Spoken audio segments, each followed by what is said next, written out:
அரங்கரும் அடியேனும் ஓம் அகத்தீஷாய நம. அரங்கமுருகா நினது திருவடி சரணம். திருக்குறள் நட்பாராய்தல்.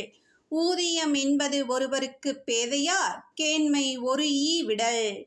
ஒருவனுக்கு ஊதியம் என்று சொல்லப்படுவது யாதெனில், அறிவில்லாதவரிடம் நட்போ உறவோ கொள்வது தீங்கு விளைவிக்கும். அத்தகையவரிடம் தெரியாமல் கொண்ட நட்பை உணர்ந்து அவர்களை விட்டு உடனடியாக விலக வேண்டும். அன்பில்லாதவன் அறியாமையில் இருப்பவன் அறிவில்லாதவன் போல ஆகிவிடுவான் என்ற ஆறுமுகப் பெருமானே.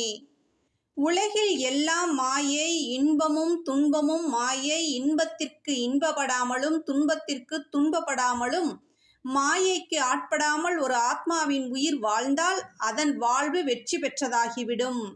நமது மனதில் தோன்றும் பகைமையை அழிக்க வேண்டுமே தவிர பகைவனை அல்ல. திருத்தப்படக்கூடியவைகள் தவறுகள், மன்னிக்கலாம். திருத்தப்பட முடியாதவைகளே பாவங்கள், மன்னிப்பு இல்லை.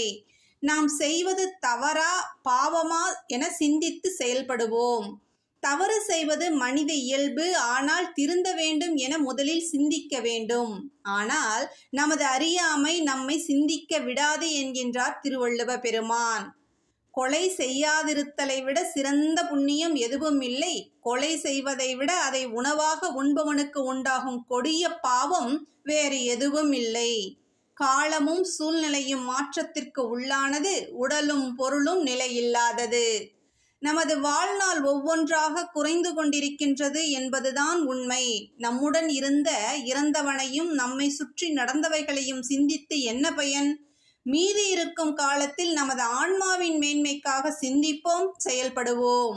உணவை பகிர்ந்தளித்து மகிழ்ந்திருப்போம். குருவின் திருவடியை பணிந்திருந்து ஞானத்தோடு இணைந்திருப்போம்.